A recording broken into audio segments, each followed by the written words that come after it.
Hello students, ये आपके doubt class है। आप लोगों के कुछ डाउट्स थे तो उसको क्लियर करने की हम कोशिश कर रहे हैं। यहाँ पर ध्यान से देखिएगा। पहला क्वेश्चन है, find the relative error in Z if Z is equal to A raise power 4, B raise power 1/3, C D raise power 3/2। तो आपको पढ़ाया गया है कि रिलेटिव एरर जो भी होती है that is written as delta Z by Z. और आप देखिए, ये आपको फॉर्मूला बताया गया था जिसमें जो पावर है इसको आपको प्री मल्टीप्लाई करना है।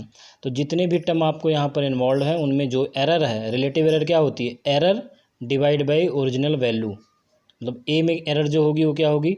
Delta A upon A. Delta A क्या है? एरर इन ए, और ए उसकी ओरिजिनल वैल्यू है, तो ये रिलेटिव एरर है। और इसकी जो पावर होगी आप इसको प्री मल्टीप्लाई करोगे। तो इससे फ़र्क नहीं पड़ता कि ये न्यूमरेटर में है या डिनोमिनेटर में है, आपको जस्ट हमेशा साइन क्या पुट करना है? प्लस साइन पुट करना है। तो ये आपको न्यूमेरिकल देखेंगे ध्यान से। गिवन है आपको जेड, तो रिलेटिव एरर हो जाएगा delta Z upon Z, error in Z upon original value of Z. तो पहले ए में एरर क्या होगी? Relative error delta A upon A put करेंगे आप, और जो इसकी पावर है इसको आप प्री मल्टीप्लाई, मतलब इसमें आप मल्टीप्लाई कर देना है। सिमिलरली बी के एरर क्या है? डेल्टा बी अपॉन बी, और इसकी पावर 1/3 है तो 1/3 आपने मल्टीप्लाई किया। और फिर देखिए आपको सी में डिनोमिनेटर में है, लेकिन हमेशा एरर जो होती है वो प्लस में ही आपको डिनोट करना है। तो डेल्टा सी अपॉन सी, और इसकी पावर क्या है? 1, तो आपने यहाँ कुछ भी मल्टीप्लाई नहीं किया, 1 मल्टीप्लाई किया है। और D delta D upon D, और इसकी पावर आपको गिवन है 3/2, तो आपने 3/2 से मल्टीप्लाई कर दिया है।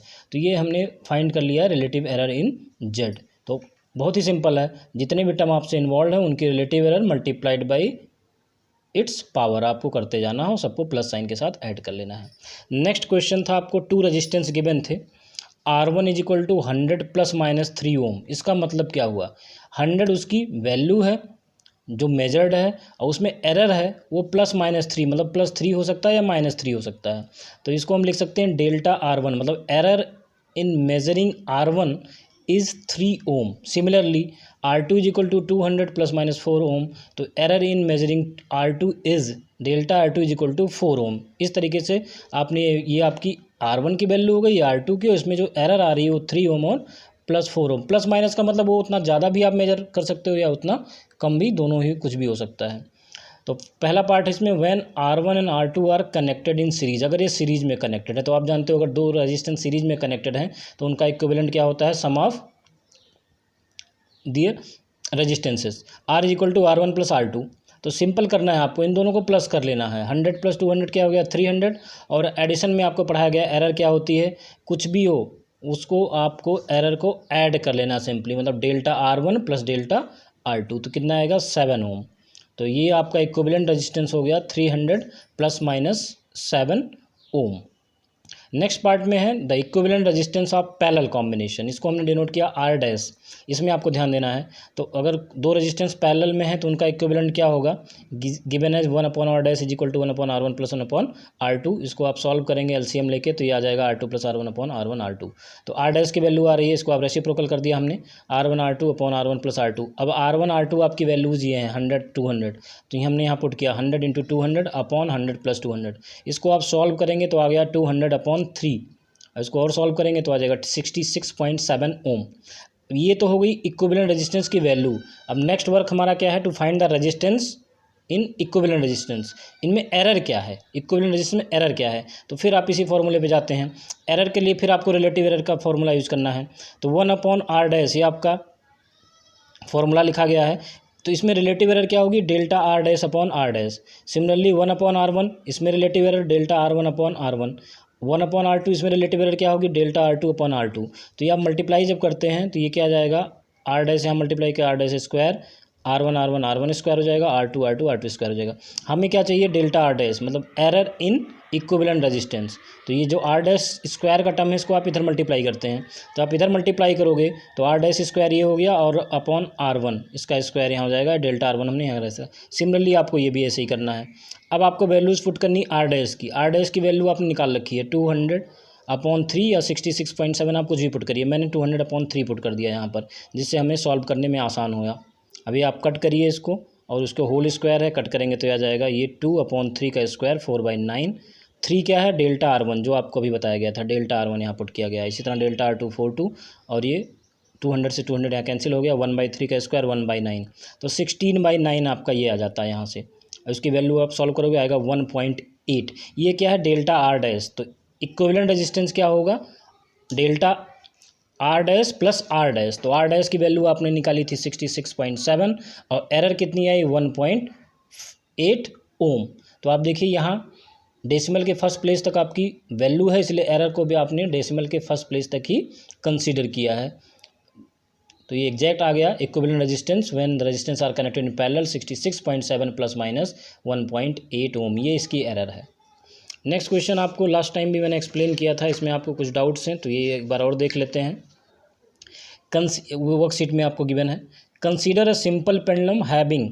इसमें आपके पास एक सिंपल पेंडुलम है जिसका जो टाइम पीरियड है वो उसके बॉब के मास पर डिपेंड करता है, स्ट्रिंग की लेंथ पर डिपेंड करता है और ग्रेविटी पर डिपेंड करता है। कैसे डिपेंड करता है ये आपको नहीं पता है, इसलिए हम डायरेक्टली लिखते हैं इसको टी इज़, सिंपल वे में हम लिखना चाहेंगे इसको,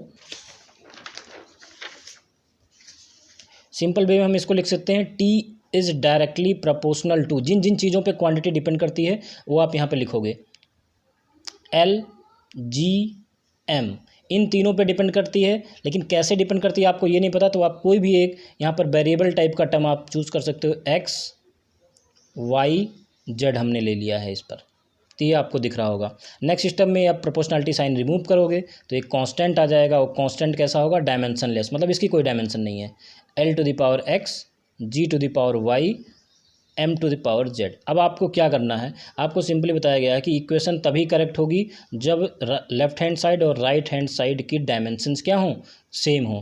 तो लेफ्ट हैंड साइड में आपको सिर्फ क्या गिवन है, टाइम, तो इसकी डायमेंशन आपको सिर्फ टाइम मिल रही है। यहाँ पर ध्यान से देखेंगे इसकी डायमेंशन आपको सिर्फ टाइम है, देखिए यहाँ पे लिखा गया एल की पावर 0, लेंथ की कोई डायमेंशन नहीं है, एम की भी कोई नहीं है, टाइम की डायमेंशन 1 है। सिंपली आप इधर भी एल क्या है, लेंथ, तो लेंथ की डायमेंशन होगी L1, पावर में एक्स है तो आप एज इट इज रखोगे। जी ग्रेविटी है, एक्सेलरेशन है, तो इसका फॉर्मूला क्या होता है, मीटर पर सेकंड स्क्वायर, आपको बताया गया था मीटर पर सेकंड स्क्वायर, और मीटर पर सेकंड स्क्वायर में मीटर हो गया लेंथ और सेकंड का स्क्वायर पर ये डिवीजन में है इसलिए टी की पावर -2, और पावर में आप वाई जो आपने रख रखा वो पुट करेंगे। इसी तरह मास, तो इसका डायमेंशन हो गया एम रेज पावर 1 ऑब्जेक्ट कर दिया। अभी पावर से पावर आप मल्टीप्लाई करके इसको आप एल की पावर एक्स यहाँ से आएगा, एल की पावर वाई यहाँ से आएगा, दोनों पावर ऐड हो जाएंगी, एल एक्स प्लस वाई हो जाएगा, टी की पावर -2y और एम की पावर जेड। अब दोनों साइड में आपको पावर को, एक्सपोनेंट को कंपेयर करना है। तो देखिए एल की पावर यहाँ 0 है, यहाँ क्या एक्स प्लस वाई, तो x plus y is equal to हो गया 0 आपका। इसी तरह -2y is equal to 0, sorry -2y is equal to 1 यहाँ से लिखेंगे, और z इज इक्वल टू 0। अब आप सब कुछ ये वैल्यूज़ कैलकुलेट कर लेंगे, एक्स वाई जेड की सारी वैल्यूज आ जाएंगी, यहाँ हम पुट कर देंगे t is equal to k, तो x की वैल्यू आ गई हाफ, तो l की पावर हाफ हो गया, g y की वैल्यू -हाफ आ रही है आपकी, तो g is equal to -half m की पावर 0। तो m पर डिपेंड नहीं करेगा, फिर आपको देखोगे इसको √l ले सकते हो, इसको 1/√g ले सकते हो। तो इस तरीके से हमने इसको लिख दिया, root t is equal to k √L/g, के की वैल्यू एक्सपेरिमेंटली 2π होती है। इस तरीके से हम फॉर्मूले को फाइंड कर सकते हैं time period of simple pendulum. एक और प्रॉब्लम है आपकी, लास्ट प्रॉब्लम थी, उस पर हम आते हैं। इसमें क्वेश्चन था, एक बुक है जिसमें बहुत सारे प्रिंटिंग एरर्स हैं, और किसी भी पार्टिकल के लिए डिस्प्लेसमेंट y के डिफरेंट फार्मूले उसमें गिवन है। आपको चेक करना है, इसमें जो भी मीनिंग है, y डिस्प्लेसमेंट है, a एम्पलीट्यूड है, t is the time and capital T जो टाइम पीरियड है, v इज़ द वेलोसिटी, ये सारे टर्म आपको गिवन है। पाई आप समझते ही हो, साइन कॉस। तो आपको चेक करना है कि कौन से रॉन्ग फार्मूले हैं। रॉन्ग कैसे कनेक्ट करेंगे, आप जानते हो कि जो भी फार्मूला होता है वो डायमेंशनली करेक्ट होना चाहिए, मतलब जो डायमेंशन लेफ्ट की होगी वही राइट की होगी। तो ये इधर सब में आप देख रहे हो लेफ्ट हैंड साइड में क्या है, डिस्प्लेसमेंट है, मतलब सबकी डायमेंशन डिस्प्लेसमेंट की है, लेंथ की डायमेंशन है, तो राइट में भी सिर्फ डायमेंशन होना चाहिए। तो पहले में देखिए ए इज़ द एम्पलीट्यूड, तो एम्पलीट्यूड भी एक टाइप का क्या है, लेंथ ही है, तो इसकी डायमेंशन सेम है। और फिर साइन के अंदर आइए, आप देखिए साइन के अंदर जो होना चाहिए वो एंगल होना चाहिए, मतलब इसकी डायमेंशन रेडियन होनी चाहिए। सिंपली साइन क्या होना चाहिए, रेडियन में, क्योंकि साइन थीटा की एक वैल्यू आ जाएगी या साइन रेडियन जो भी वैल्यू आ जाएगी, तो वो वैल्यू क्या होगी, एक नंबर होगा, तो आपकी डायमेंशन सेम हो जाएगी। तो टी इसकी भी डायमेंशन सेम है, टाइम ये भी टाइम, तो ये कैंसिल आउट हो जाएगा, ये रेडियन की डायमेंशन रहेगी, तो ये टोटल आपका एक न्यूमेरिकल वैल्यू देगा, तो y की डायमेंशन a की सेम होगी, तो ये करेक्ट है आपका फॉर्मूला। यहाँ पर देखिए y का a के तो सेम है, ये भी एम्पलीट्यूड है, ये भी डिस्प्लेसमेंट है, दोनों लेंथ है। लेकिन यानी कि v इंटू टी एक तरीके से क्या होता है, डिस्टेंस। तो साइन के अंदर जो एंगल ये आपका बन रहा है, ये डिस्टेंस की डायमेंशन प्रोवाइड कर रहा है, लेकिन ऐसा नहीं होना चाहिए। ये क्या होना चाहिए, एंगल होना चाहिए, रेडियन होना चाहिए। तो ये रॉन्ग है। इसीलिए यहाँ पर देखिए y, तो इसमें आप बाहर ही देखिए, ये डिस्प्लेसमेंट टाइप की चीज़ है, मतलब लेंथ है अपॉन टाइम, तो इसकी डायमेंशन यहीं आपको ये मैच नहीं कर रहा है, इसलिए रॉन्ग हो गया पहले ही। फिर इसमें आप देखिए y is equal to 2a, तो ये डायमेंशन सेम है। फिर साइन के देखिए t अपॉन टी, ये कैंसिल आउट हो जाएगी, टाइम की डायमेंशन यहाँ भी कैंसिल हो जाएगी। तो साइन थीटा टाइप की टर्म यहाँ जाएगा, कॉस थीटा यहाँ, तो ये न्यूमेरिकल वैल्यू ही पूरा मिलेगी आपको। तो इसकी डायमेंशन यहाँ से आप सेम कर सकते हो। तो दो ये आपके a एंड d करेक्ट हैं और b एंड c जो आपके हैं रॉन्ग हैं। तो इस तरीके से आपका ये हो गया, और डाउट्स होंगे तो आपको क्लियर किए जाएंगे। Thank you.